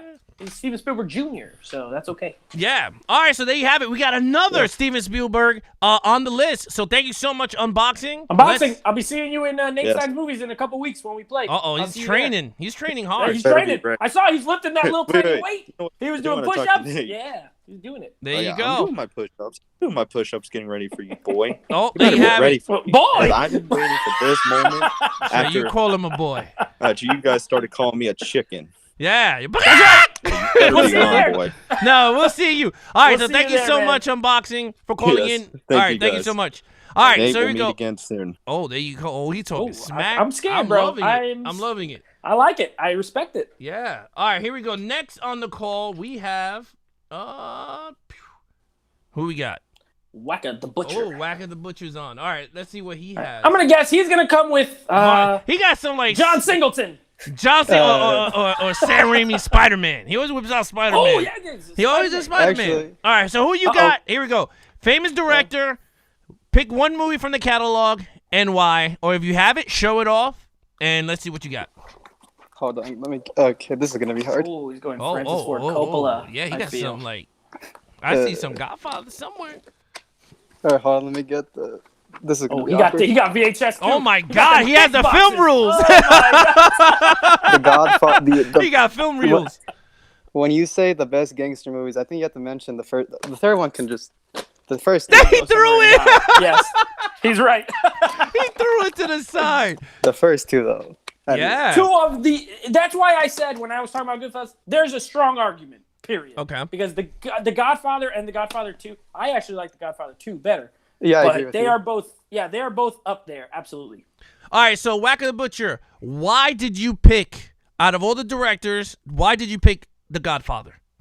In terms of like just, Francis Ford Coppola did the gangster in a really different way, which is like, he didn't really show like aggressive side. I mean, you did see like a lot of violence and stuff, but it was more so about the characters and the actual like what they did themselves. Like you got to learn a lot about the, like Michael and Vito. And especially like part two, how you see the contrast of the two, how they handle things is very interesting to me. It's about the family, you know. It's like a family story. Also, it's something a lot of people forget about the first one is they're running away from their like enemies a lot. Like they're not in power for like a good chunk of the movie. Yep. No, I agree. I think those are classics. I think Francis Ford Coppola is one of the most overrated directors that there ever was. However, he's made some films I actually really like. Those, Apocalypse Now. I like his Dracula, Bram Stoker's Dracula. I like that one a lot too, yeah. Yeah, but he's also made some real crap. Yeah. Real crap. Part there three. it is. Part 3. All right. Those VHS tapes are awesome, bro. No, they are awesome. The fat boxes, and they look like they're in great shape. Yeah, they are. And they're double too. Oh, of course. That's Those long. cases are like immaculate. No, it is. So thank you so much, Wacka the Butcher. Thank you for showing off and telling us who's your favorite director and which movie you enjoy. All right, thank you so much, buddy. Peace out. All right, here goes. Next on the call, we have... Who we got here? Looking forward to this. I love a good mystery. Yes, we got... Mr. Howard the Duck himself. He's going to pick whoever directed Howard the Duck. Or Flash Gordon. Or Flash Gordon. All right, Jay. So, how you doing first? And then second, who is your favorite director? Great. What movie from their catalog and why? Mel Brooks. I went with something physical. I was actually going to do Brian De Palma. Okay. Carlito's Way. That's actually a really good movie. That's a great movie. Love that movie. Yeah. But I don't have physical of it. So I went with John Carpenter's Big Trouble in Little China. So why Big Trouble in Little China out of the entire catalog of John Carpenter? This is a fun movie. This is a good fun movie that you need to gather your buddies and bring out. You know, if you got like your popcorn under your soda and cold drinks or whatever you want to drink. Fun action movie. You got a cocky truck driver, damsel in distress, two damsels in distress. Got to rescue them, and you got a crazy villain that needs their blood so he can have longevity, you know. So, and then crazy action in the movie, and some monster comes out of the sewer. Kurt Russell. Kurt Russell's Kurt awesome. Russell. Kurt Russell. Then you got Raiden. Raiden's in the movie too. From pretty much. Yeah. He was like the inspiration for Raiden. Yeah. Yeah. And this movie, they leave it. It's one of those movies that has a cliffhanger that never happened. Isn't Kim Cattrall in this? She is. Yeah. Yes. Yeah, I like it because you got at the end of the movie. Remember that monster breaks out of the crate or whatever. And, and it's like I wish they would have made a sequel to it, but it never happened. But I totally agree. No, I totally agree on that. But it's still a great movie. But if you get Robert back on, I hope he has physical media of this movie. Someone has to have a physical media of it. Of what? Carlito Way from Brian De Palma. He's got a great DVD. I have a steelbook. Yeah. Yeah. He's got a great resume too. I mean, funny thing about De Palma, De Palma is essentially Hitchcock, not a clone, but he was very heavily inspired by Hitchcock. So all his movies are pretty much suspense. Yeah. He would film a lot of the stuff the same way. You're right, Jay, though. Carrie, Carlito's Way, The Untouchables. I mean, My Brian favorite. De Palma. Yeah, Brian De Palma's made some great movies. I really like him too. Yeah. So Jay, thank you so much. You're welcome for giving us Have your evening. your favorite director, your category, Big Trouble in Little China. Love it. Not category, your favorite film from his catalog. Thank you so much for calling in, buddy. See you tomorrow. Yes, see you tomorrow. See you tomorrow. All right. Oh.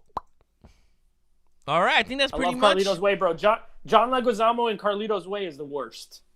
And Viggo Mortensen. Remember Viggo Mortensen in Carlito's Way? No. He was playing like he's the one who's like what's I can't say the lines here because this is a family show, but he's the one who's screaming. He's like crying. He's in the office with Al Pacino. He's like playing a Hispanic guy. I haven't seen it. I have not seen that movie in ages. But I am picking it up in 4K. I believe it's getting a 4K treatment. Remember the voiceover? It's like, sorry, boys. It's been a long time. Go down.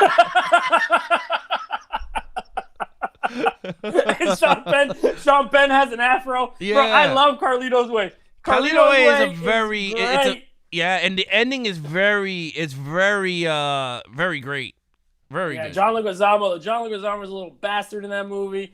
Oh, if you haven't seen I always hated that actor for that Benny ending. Blanco from the Bronx. That's John Leguizamo. I hated, when I tell you I hated that actor after watching that movie. Yeah. Okay, I'm reloaded. when they're in the shootout in the pool hall. Yeah. Oh, it's so good. It's so good. No. It actually is really, really, really good. Let's see. Unboxing says, when does Jay competition winner get announced? Oh, that's up to Jay. I do not know what that. Yeah, that's all Jay. Yeah. But other than that, guys, you came up with some great picks for tonight. Thank you so much for everyone that showed off their stuff. I mean, we got VHSs. No Laserdiscs, but we got a lot of VHS. Yeah, we got a lot of VHSs. Surfing Through Cinema. It looks like he's a collector, an enthusiast of his films, and he has a lot of VHSs. We see Whack-A Butcher also. He has some VHSs. I mean, I got some VHSs, but that's in my attic. I do got a lot of DVDs. I have 0 VHS and barely any DVDs. But check this one out. Yeah. Uh-oh, here we go. I'm excited for this. Check, look at this DVD set right here. Star Trek. The animation series, son. The animated series. Yeah. That's a cool box. Yeah, I it is. like that box. It looks like a lunch box or like a crayon box. Yeah. No, that's my old stuff. I mean, you want to get old. Jacob Baranowski says his pick would be the Coen brothers for favorite director, and his movie would be The Big Lebowski. Scarlet. I don't even know what that is. That's is that like sequel? A sequel of Gone with the Wind? Yes. Oh, I hated Scarlet. I don't ever watch that. She was the worst character. I hated her guts. No, I mean, yeah, but like I said, I got DVDs, and especially a lot upstairs. I'm going to bring them downstairs to show off. Yeah. Memento. Okay, here we go. JB picked Christopher Nolan, and he picked Memento. Memento is an excellent film to all you people out there that have not seen Memento. Movie. Check it out, and then you see where Christopher Nolan gets all his crazy stuff that you watch now, like the Tenets and all that Batman and stuff. You never answered. Who would you pick? This is the great debate. the Scott brothers. Ridley, are you a Ridley Scott guy? You're a Tony Scott guy. Yeah. Because he does action movies. That's true. You are an action movie guy. So he does action movies. I mean, that's an easy debate. So does Ridley Scott, but Tony Scott is like kind of exclusive to action. Ridley is a little more diverse. If you would name me an action movie, like pure adrenaline action that Ridley Scott did, I would go, okay, fine. So he didn't do action like Tony, you know? But I love your face. You went, what movies? I mean, Gladiator has a lot of action. No, it's not talking an about action movie. It has a lot of fighting.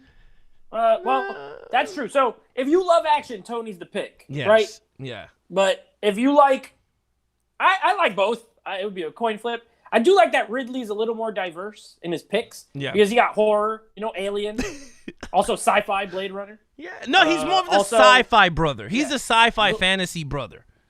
But he also did Gladiator and American Gangster. Mars. What was it called? The Martian? The Martian. Yeah. Right? Yeah. What was that other one? Hannibal, the sequel of Silence of the Lambs. It's not as good, but it's pretty good. Well, that had action, but it wasn't action. It had action. Movie. But yeah, Tony Scott is like pure, like Man on Fire, Top Gun. About that. Yeah. Freaking all the Days of action, Thunder. Deja Vu, Days of Thunder. I love Tony Scott too. They're both great. Yeah. They should have made a movie together. Like, what if they co-directed a movie? It would be what if Ridley directed like the talking parts and then Tony just directed the action? It'd be the greatest movie of all time. It could have been. It'd win an Oscar and it would be an action movie. It would be crazy. No. You might be right. All right, so here we go. Let's see what people are saying here. Oh, Black Hawk Down. That is an action movie, and that was Ridley Scott. Was it? Yeah, that was Ridley. Okay. So Black Hawk Down. So one out of what? Well, it doesn't matter. You said an action movie. You just said one. But you didn't know it. You didn't know it. I forgot. He's done so many. It didn't come to my brain right away. No, I was just joking. Yeah. Black Hawk Down is American awesome. Gangster was gangster. That's a gangster movie. Yeah. Oh, Thelma and Louise. I just watched that for the first time the other day, and Thelma and Louise is a great movie. I really like it. Which one, with Warren Beatty? No, that's Bonnie and Clyde. Oh. Thelma and Louise is Gina Davis and Susan Sarandon. Oh, gotcha. Yeah, That's I was way off. I was way off on that one. Jay Manley says, "Don't lie, Chris. It's full of brown cow, chicken, brown cow." What are you guys talking about in the chat? Happening? Oh, yeah. Charles Woods is talking. Yo, these guys are having their own conversation. Charles Woods says, "Butcher, my mom's loves Man on Fire too. She also likes John Q." Okay. Rhymes? Is this like, are we doing? Are we rhyming now? I like John Q. John Q is pretty good. That's a really good one. John McCoy says, "I wanted to give some love to Spike Lee." Spike Lee, let's give some love to Spike Lee. Because Spike Lee did some great movies. Also, I did like the new ones that he did, the I hope I'm saying Five Bloods? Right. The Five Bloods. Very good movie. Do the Right Thing. Do the Right Thing is really good. I like, again, it's just me. I love Inside Man with Denzel Washington and Spike Lee. I think that was his first action movie. Like, he tapped into it. That was like his, and right? I think that was like his first kind of big commercial, it wasn't a movie that was necessarily trying to send a message. It was just like a good thriller. Yeah. And he did a great job. Yeah. I love that movie. And I also, the Black Klansman was great. Malcolm X is really good. Yeah. Mo Better Blues is good.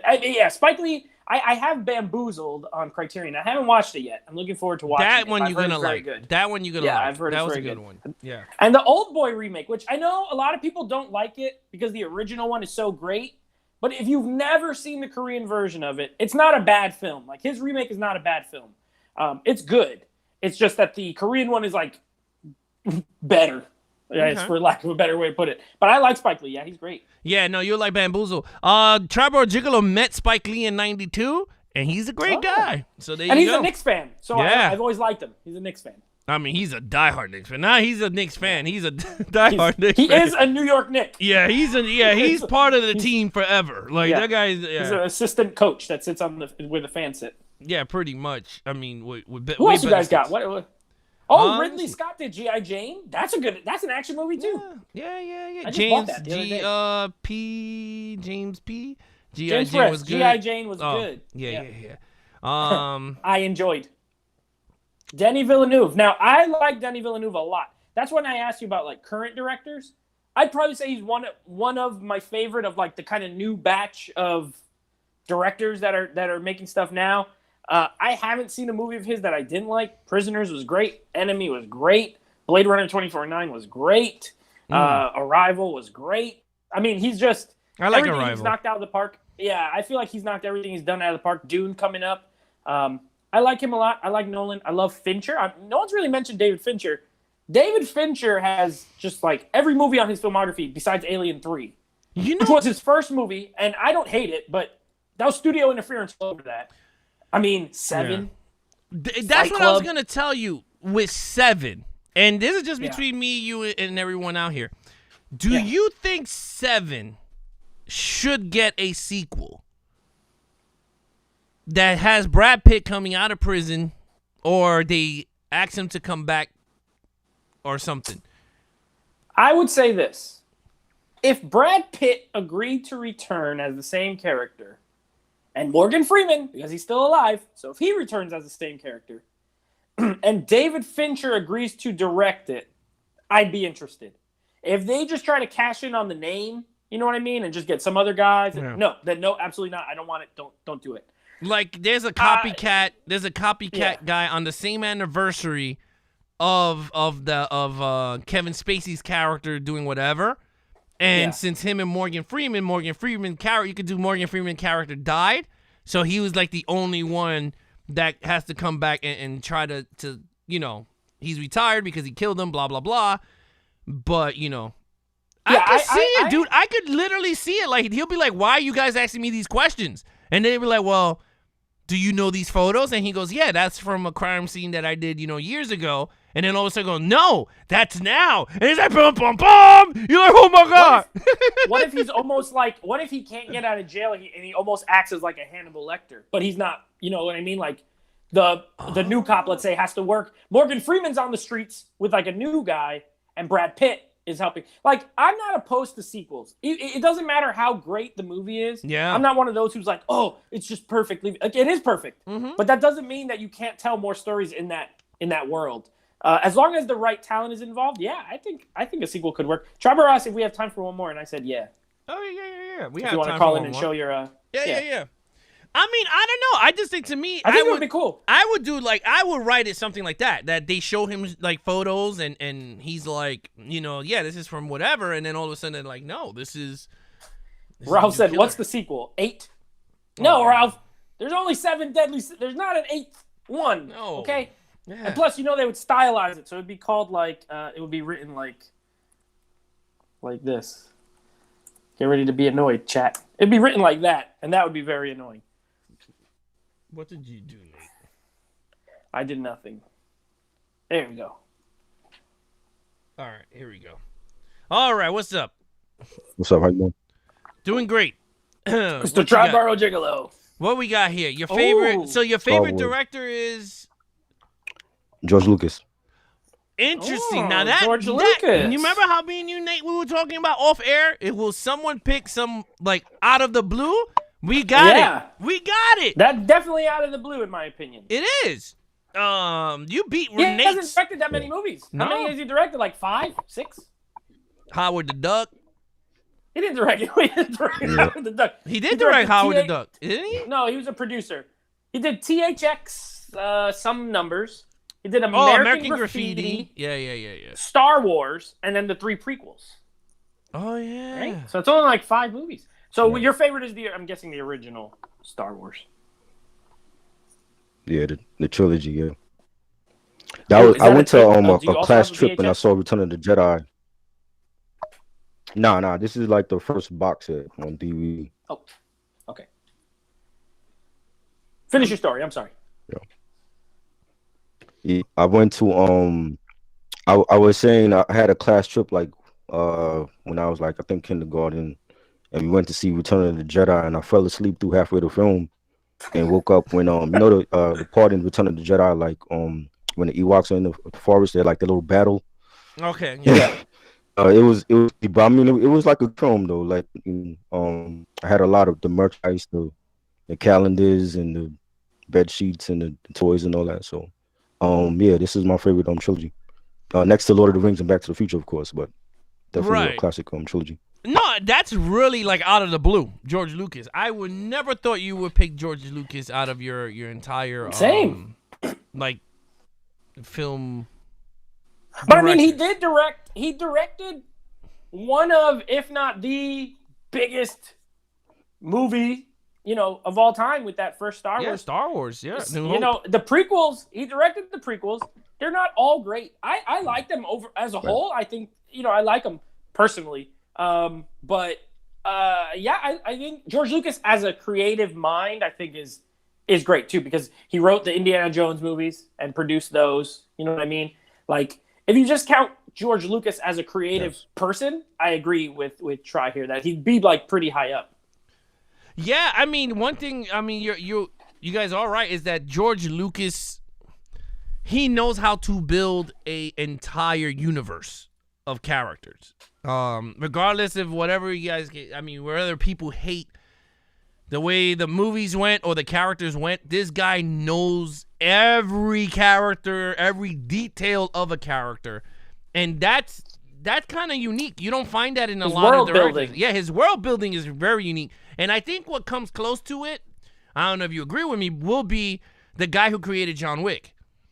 That world building is crazy. Like, because there's so many different parts of the movies. You're like, holy crap, you got the homeless guys, then you got the, across the other world has their own intercontinentals, and it's like, how much more is there in the John Wick lore?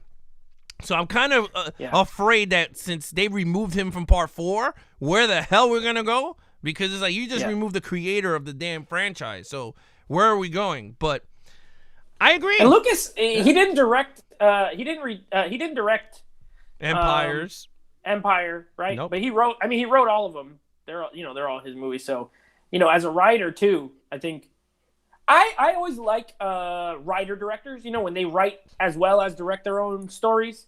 So, on the whole, I think Lucas is, he's up there. People hate on him because of what with all the Lucas he did. But Lucas never wrote Empire. He didn't write Empire. No, he was the story by. He wrote the story. Oh well, yeah. So he didn't write the script, but it's all his brain. It's the brain of George Lucas is those films. Yeah. No. Well, great picks. No, that's a great pick. Do you have like a second one you want to say? Besides George Lucas, is there a second favorite director? Last Jedi. Last Jedi. Oh, Rian that's Johnson. Your second favorite. Yeah. Controversial. Well, that's my one of my favorite after the trilogy. But oh no, I mean, you don't like it? Yeah, I had. I hate that movie. You know what? I keep trying. I keep rewatching it, hoping I change my mind, and then I don't. I'm like, no, I still hate this. I like moments. I think it has moments, and I like Rian Johnson, but that's probably my least favorite Rian Johnson movie.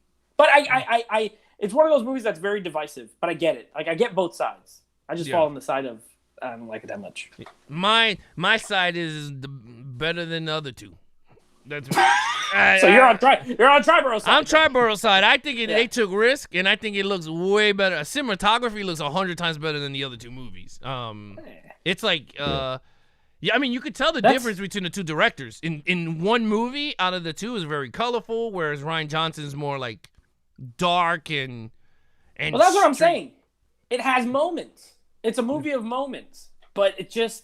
Something about it. And that Rose character, she's horrible. Oh, well, now we're totally into character. Now we're going into character. We ain't talking about characters. Well, character's part of a movie. And if you made the most annoying character in the whole trilogy, like the new trilogy, she's the worst character in the whole new trilogy. And she's in this movie a lot. And there's a whole scene where they go to the casino that's like just a waste of time. I don't know. I hate that movie. But, it is what it is. I'm glad y'all like it. I like that Red Room scene. That was pretty cool. The Red Room.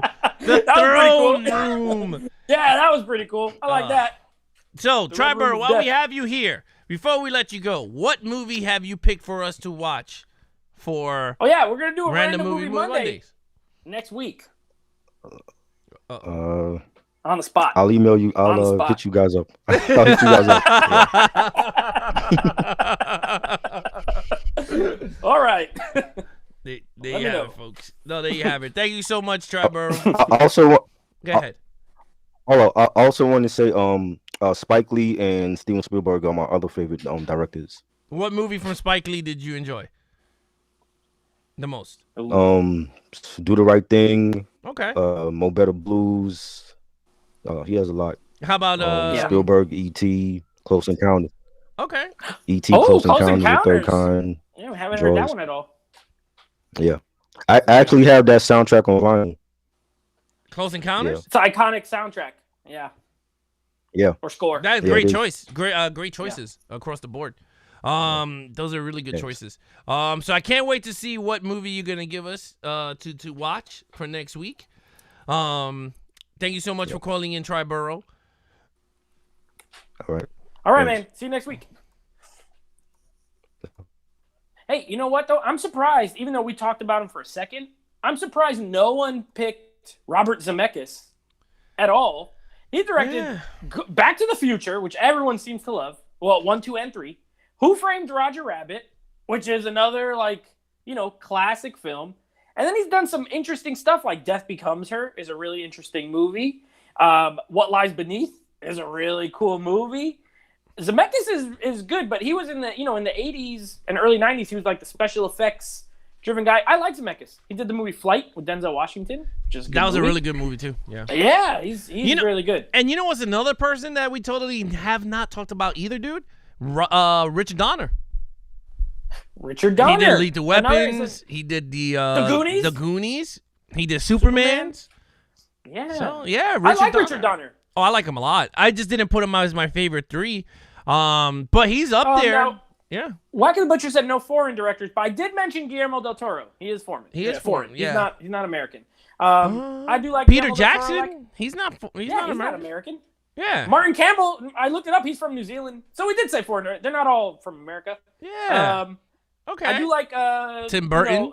We didn't pick. Oh, we didn't pick Tim. Well, he's so mixed. I couldn't pick him. I do love some of his movies, but I couldn't pick him. Also, I like Alfonso Cuarón.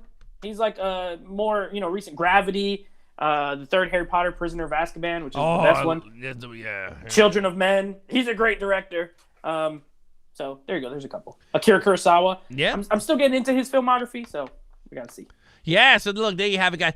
Thank you so much to everybody that joined in on today's chat. The fun. You guys brought your list. You guys came prepared. Look, thank you so much. Do you want to give something away for someone who had like something cool? We haven't done that in a while. I don't have any codes right now. It's a little bit slow season. You have any? Well, you keep selling them damn okay. things. Well, or keep it. I've been keeping a lot of them lately because yeah. So I don't have that many. Yeah, let's give. Wait, I think we should give one to. I think we got 3 winners. We got 3 winners. No, you know what?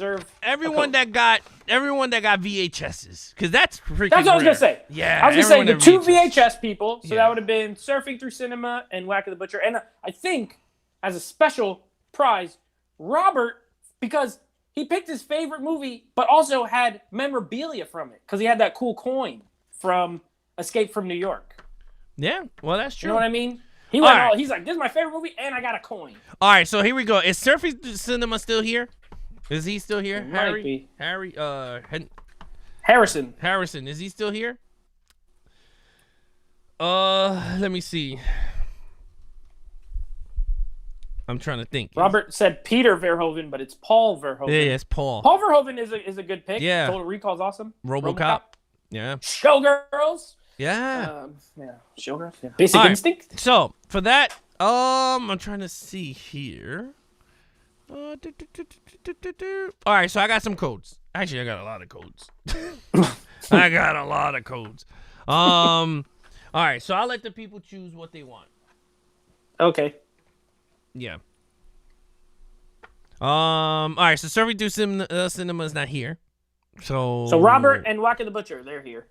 So okay. Wait, but did Triborough have VHS? The Star Wars? He had a DVD. Oh, that was set DVD set. Of Star Wars. Okay, gotcha. Yeah. All right, so with that said, I don't know what to give.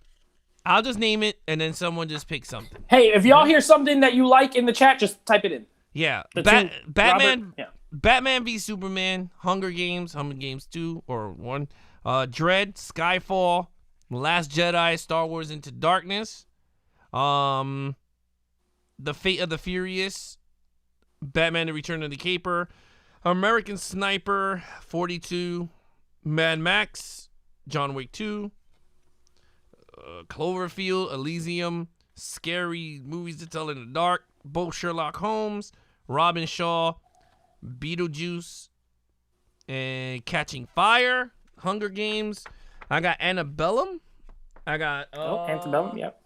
Let's see what else I got here. I got Waterworld, The Incredible Hulk.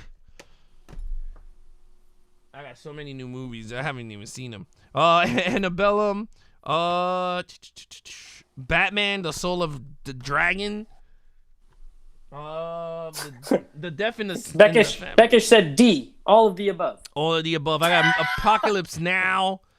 I got a lot of crap. So someone pick something. Well, they didn't type nothing. Robert wants Antebellum. Which one? Robert wants Antebellum, and Whack of the Butcher wants Apocalypse Now. So he wants Coppola, going with his theme of Coppola with The Godfather. Wait, hold on. Let me see. Hopefully. Yep. Oh, no, I gave it away. I don't have it. Sorry. Okay, My Robert, bad. You don't get Antebellum. Pick another one. Pick another one. I'm sorry. Someone Apocalypse else got it. Now, Whack of the Butcher wants. Apocalypse Now. Yeah, you did say that one. Robert, don't say thank you yet, because you don't got that one. Pick another one. Charles Woods would like Revenge of the Nerds 2, Nerds in Paradise.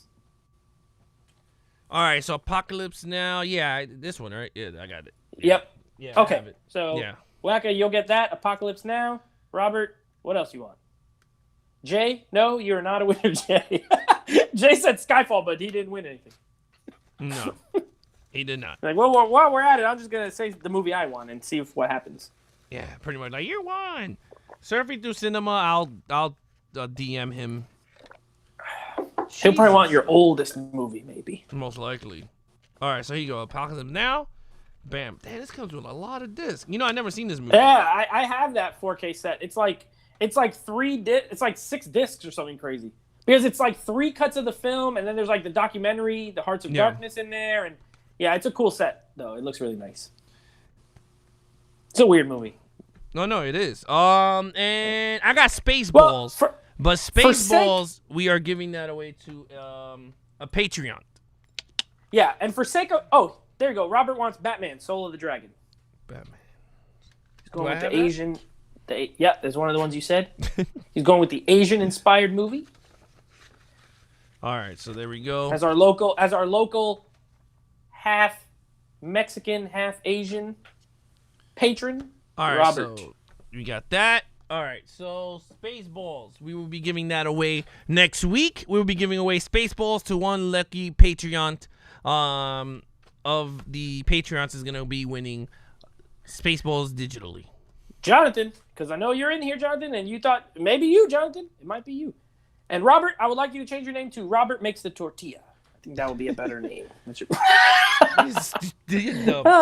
right, so thank you so much for everyone that joined in again. I'll contact Surfing Through Cinema for his gift, but again, thank you, Wacka Butcher. I thought, are you sure? I thought Triborough showed a box set of. He put it in there. He said it was a DVD set of Star Wars.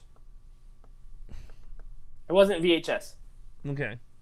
All right. So. But speaking of Triborough, let us know tonight what you want us to watch. That way we can pencil that in. Yeah. So okay. So with that said, he said DVD box set. All right. So pick a movie, and then we'll give that to you on the chat. Just pick a film, and then you'll get it. Again, thank you to everyone that joined us today live on the show. Thank you for giving us your picks. Next week, we're going to be doing Random Movie Mondays with Triborough Gigolo. He's going to pick a movie. We're going to talk about that off air, and then we're going to watch it. I don't know if you are. Alex is on the fence. Yeah. But I will be reviewing Mortal Kombat, new release coming up this weekend. Yeah. So I will be seeing it in the theater, in IMAX, and I will give my 2 cents on it. Yeah, I mean, I don't know. If I'm gonna watch it. If I watch it, that'll be Monday's show. We're gonna do